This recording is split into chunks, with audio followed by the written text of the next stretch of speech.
The red wine was cold as it soaked through my uniform. I stood there frozen, watching it drip onto the white marble floor of the most expensive restaurant in Manhattan. My hands were shaking. My eyes were burning with tears I refused to let fall. He poured it on me. Deliberately. Slowly. While his wife watched with a satisfied smile. And he didn't even look at me. Just set the bottle down and turned back to her like I was nothing. Like I wasn't even human.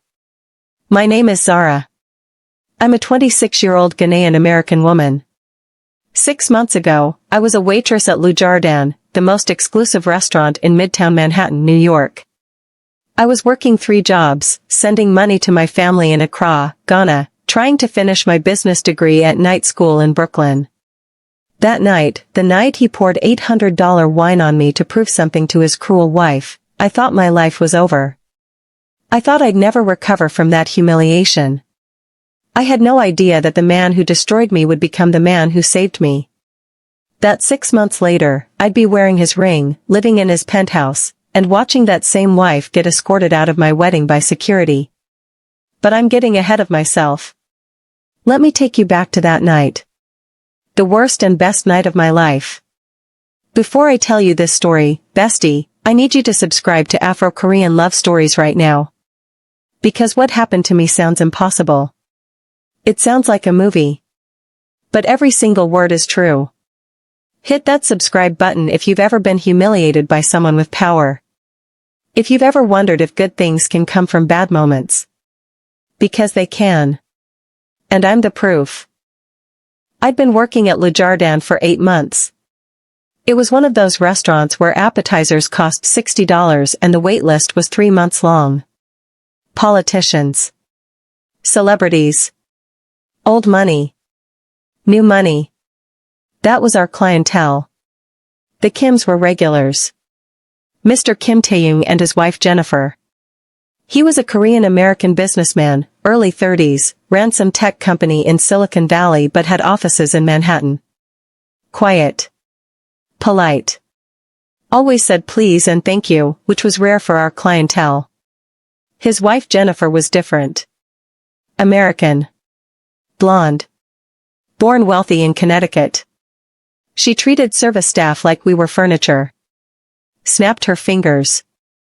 Never said please. Sent back food for sport. But he always apologized for her. Always tipped extra. I thought he was kind. I thought he was one of the good ones. I was wrong. Or so I thought that night. It was a Friday in October. Busy night. I was assigned to their table. My 7th time serving them. Jennifer was in a mood. Sent back her appetizer twice. Complained the wine was too warm. Too cold. Not the right year. Mr. Kim sat there silent. Tense. I could see his jaw clenched. Something was wrong between them. You work service long enough, you can read a table. And theirs was screaming dysfunction. Then it happened. I was pouring water. My hand steady. Professional. I'd done this 1,000 times. But Jennifer moved her glass. On purpose. Water spilled. Just a few drops. On her dress. She exploded. You clumsy idiot. Jennifer screamed. Do you know how much this dress costs? Do you have any idea? I'm so sorry, ma'am. Let me get you a towel. A towel? This is Valentino. This is worth more than you make in a year. The entire restaurant went quiet. Every table. Every waiter. Everyone staring. Ma'am, I'm truly sorry. It was an accident. I'll speak to the manager about dry cleaning costs. She stood up. Got in my face. You people come here from whatever third world country thinking you can just ruin other people's things and apologize. You're pathetic. I felt my face burn. Felt every eye on me. Felt the weight of her words. You people. Third world. Pathetic. I looked at Mr. Kim. hoping, praying. He'd say something. Do something. Tell his wife to stop. He picked up the wine bottle. Stood up. Walked around the table toward me. For 1 second, I thought he was going to defend me. Stand up for me. Be the kind man I thought he was. Instead, he lifted the bottle. And poured the entire thing onto my uniform. Slowly. Deliberately. While maintaining eye contact with his wife. My breath stopped. The wine was cold. Shocking. It soaked through my shirt, my apron, pulled in my shoes.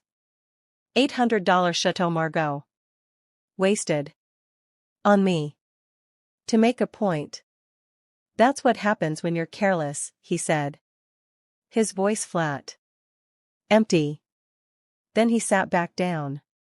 Jennifer smiled. Finally. Some accountability. I stood there dripping. Shaking. The entire restaurant silent. Someone's phone was recording.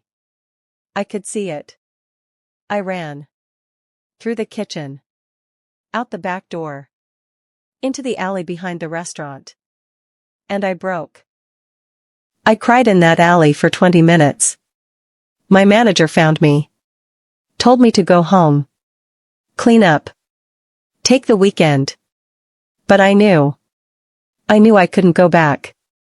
Not after that. Not with every waiter, every customer, having watched me get humiliated. I went home to my studio apartment in Queens. Sat in the shower fully clothed. Let the wine wash away. But the shame stayed. My phone buzzed. A text from my roommate Nia. Girl. You're viral. There's a video. I checked Twitter. Someone had posted it. Wealthy Korean businessman dumps expensive wine on black waitress while wife watches. 2 million views. 10,000 retweets. Comments were split. Some defending me. Some saying I probably deserved it. Some making it about race. Some about class. Everyone had an opinion about my worst moment. I deleted every social media app. Turned off my phone. Laid in bed. I was done. Done with New York. Done with restaurants. Done with rich people who treated you like nothing. I decided right there. I'd quit. Go back to Ghana. Figure it out. At least there, I had dignity. But Saturday afternoon, my phone rang. Unknown number. I almost didn't answer. Hello? Zara? A man's voice. Deep. Familiar. Who is this? It's Taeyong. Kim Taeyong. From Le Jardin. Please don't hang up. I should have blocked the number.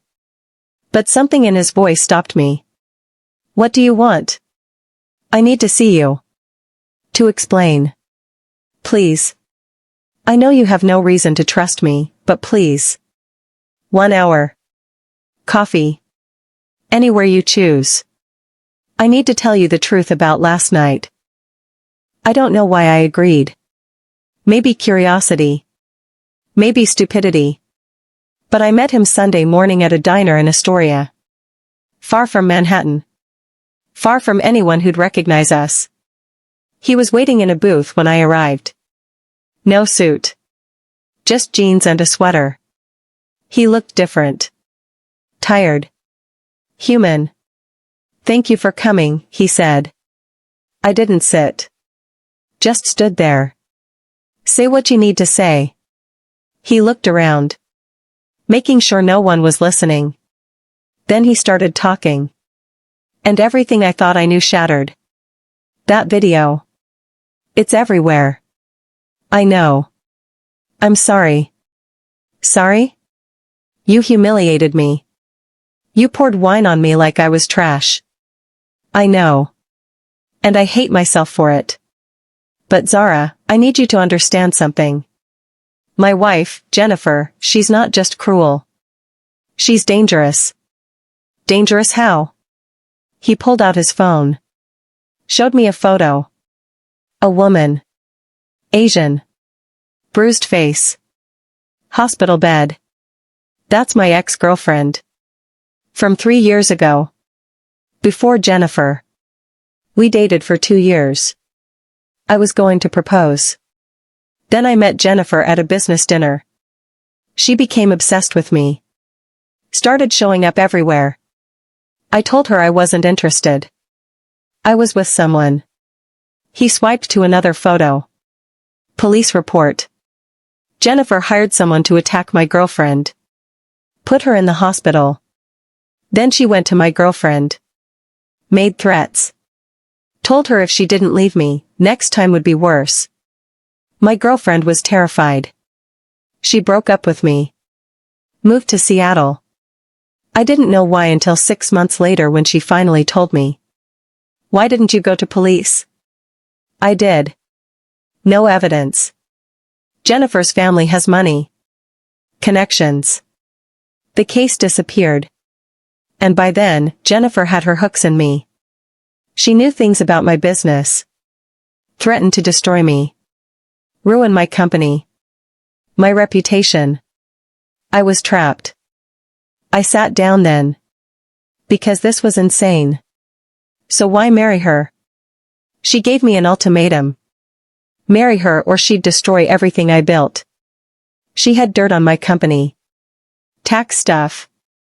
Nothing illegal but enough to create problems. And she threatened my family and soul. My mother. My sister. She's that kind of person, Zara. She finds your weakness and she attacks it. So you married someone who threatened you? I thought I could manage it. Thought I could keep her happy enough. But it's gotten worse. She's paranoid. Jealous. Every woman I interact with becomes a target. My assistant quit after Jennifer harassed her. A business partner's wife stopped coming to events because Jennifer made her life hell. What does this have to do with me and the wine? That night. At dinner. She'd been watching me all week. She accused me of looking at you. Of flirting with you. I wasn't. I swear to God I wasn't. But in her mind, she'd decided. And she was planning something worse. Worse than humiliating me? He looked at me. Dead serious. She was going to accuse you of stealing. Plant her bracelet in your apron. Get you arrested. Ruin your life. I heard her on the phone that afternoon making the plan. My blood went cold. She was going to frame me? Yes. So when the water spilled, I saw an opportunity. If I humiliated you publicly, if I made you quit, you'd be gone. Away from her. Safe. It was the only way I could think to protect you without tipping her off. You could have just told me. Warned me. She has people watching me. My phone is monitored. My emails. Everything. If I'd warned you directly, she'd know. And she'd make it worse. The wine was terrible. I know. But it was better than you getting arrested for something you didn't do. I sat there processing. This man. This stranger. Had humiliated me. To save me. I don't know if I believe you, I said. He pulled out more photos. Text messages. Emails. Evidence. All showing Jennifer's patterns. Her threats. Her manipulations. I'm filing for divorce, he said. My lawyer's been building a case for months. Documenting everything. But it's complicated. Prenup. Business assets. It takes time. Why are you telling me this? Because you deserve to know the truth. Because what happened to you was my fault. And because I need to warn you. Stay away from LeJardin. Stay away from anywhere she might see you. She's unpredictable. And if she thinks there's something between us, even if there isn't, she'll come after you. There's nothing between us. You poured wine on me. I know. And I'll never forgive myself. But Zara, I couldn't let her destroy you. You're innocent. You're just trying to work. Live your life. And she was about to ruin it for sport. He stood up. Put money on the table for my coffee I hadn't touched. I'm sorry. Truly. I hope someday you can understand why I did what I did. Even if you can't forgive it. He started to leave. Then I said something I didn't plan to say. Wait. Is she always going to control your life? Are you always going to be afraid of her? He turned back. I'm working on it. The divorce should be final in 4 months. Then I'm free. Then I can actually live again. 4 months is a long time. It is. But it's the only way to do this safely. For everyone. And after? After you're free? What then? He looked at me. Really looked at me. Then I get to be the person I actually am. Not the person she's forced me to be. Something passed between us then. Something unspoken. Dangerous. I didn't see Taeyong again for 6 weeks. But during that time, strange things happened. An envelope appeared at my door. Cash. $5,000. A note. For the uniform. The humiliation. I'm sorry. No signature.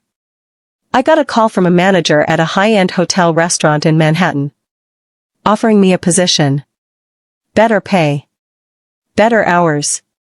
When I asked how they got my name, they said a reference from someone who'd seen my work ethic. My landlord called. Said someone had paid 3 months of my rent in advance. Anonymous donor. I knew it was him. Taeyong. Trying to make amends from a distance. Then, 2 months after the wine incident, I was at a bookstore in Brooklyn when I saw him. Standing in the poetry section. Alone. He saw me. Froze. I should have walked away. Should have left. Instead, I walked over. Are you following me? No. I live nearby. I come here every Sunday. He looked nervous. How are you? Better. Got a new job. Thanks to a mysterious reference apparently. He almost smiled. You deserved a better opportunity. I just opened a door. The hotel is nice. Tips are good. I'm glad. We stood there. Awkward. 2 people who'd been through something intense but didn't know how to exist around each other normally. Coffee? He asked. There's a place across the street. No wine. I promise. I should have said no. But I didn't. That coffee turned into 2 hours. We talked about everything except the incident. He told me about growing up in Seoul before moving to California for college. About building his company from nothing. About loving New York but missing Korea. I told him about Accra. About my family. My mom who sold fabrics in the market. My dad who drove a taxi. How they saved everything to send me to university in the States. How I was trying to make them proud. He listened like listening was an art form. Asked questions. Remembered details. When I mentioned my business degree, his eyes lit up. What do you want to do with it? Eventually? Open my own restaurant. Ghanaian fusion. Something that honors where I'm from but fits where I am. That's beautiful. You should do it. Someday. When I have capital. Right now I'm just trying to survive and send money home. What if you didn't have to choose between surviving and dreaming? What do you mean? He leaned forward. I have connections. Investors. Spaces. What if I helped you? Not charity. Investment. You'd have full ownership. I'd just connect you with resources. Why would you do that? Because I owe you more than rent money and a job reference. Because I destroyed your dignity and I can never undo that. But maybe I can help build your dream instead. I don't need your guilt money. It's not guilt money. It's investment in someone talented who deserves a shot. He pulled out his phone. Showed me a spreadsheet. This is what I'm proposing. A small space in Lower Manhattan. 6-month lease paid up front. You design the concept. Hire the staff. Run it how you want. I stay completely out of operations. If it fails, you owe me nothing. If it succeeds, we renegotiate terms. Equal partnership. This is crazy. Maybe. But is it crazier than working 3 jobs forever? Than watching your dream stay a dream? I said no that day. Told him it was too much. Too complicated. Too weird given our history. But he kept showing up. Not pushy. Just present. At the bookstore on Sundays. At a farmer's market in Union Square where I went Saturdays. Always alone. Always respectful. We'd talk. Just talk. About books. Food. Life. And slowly, I started seeing him. Not the man who poured wine on me. The man underneath. The one who was trapped. Trying to break free. 3 months after the incident, he texted me. Divorce filed today. It's official. She's contesting everything but it's in motion. Thought you should know. Why should I know?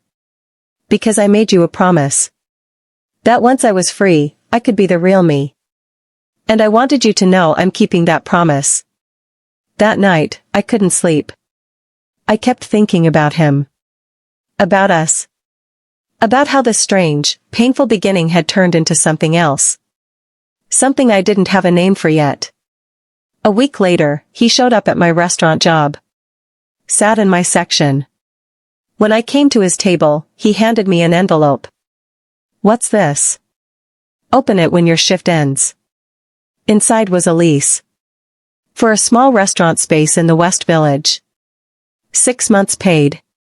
His name nowhere on it. Just mine. And a note. This isn't guilt. This is belief. I believe in you, Zara. What you do with this is entirely up to you. But you deserve the chance. No strings. No obligations. Just an opportunity. You've already proven you can survive anything. Now go prove you can thrive. I cried reading that note. Because no one had ever believed in me like that. No one had ever seen past my circumstances to my potential. I opened the restaurant 4 months later. Called it Nkosuo. Means inheritance in Chui. My inheritance from my parents. Their strength. Their sacrifice. Their love. Taeyong never came to the opening. Kept his distance like he promised. But I knew he was following the reviews. The social media. The lines forming outside. We were a hit. Ghanaian fusion done right. Jollof risotto. Kelawil tacos. Wache bowls. Critics loved it. But more importantly, regular people loved it. I was feeding people. Making them happy. Building something mine. 6 months after opening, his divorce was finalized. He texted me. It's over. I'm free. Can I take you to dinner? Not as an investor. As someone who'd really like to know you better. I stared at that text for an hour. This man had humiliated me. Saved me. Believed in me. And somewhere in that mess, I'd started having feelings for him. Feelings I'd been ignoring because the situation was impossible. But now? Now he was free. Now there were no obstacles except our history. I texted back. Dinner. But I'm cooking. Come to Nkosuo. Tomorrow. 8 p.m. After we close. He showed up at 8 exactly. I'd made a tasting menu. 7 courses. Everything I'd learned. Everything I was proud of. He ate slowly. Savored every bite. When he finished, he looked at me with tears in his eyes. "This is incredible, Zara. You're incredible. You helped make this happen." "No. I just opened a door. You walked through it and built a kingdom." We sat there in my empty restaurant. Just us. The city lights through the windows. And he took my hand. "I know our beginning was terrible. I know I hurt you in ways I can never undo. But being around you these months, watching you build this, has made me want to be better. Made me believe I can be better. And I'm falling for you. Have been for months. I understand if you can't feel the same after everything, but I needed to tell you." I pulled my hand back. Not because I didn't feel the same, but because I needed him to understand something. "You broke me that night," I said. In front of everyone. I went home and cried for hours.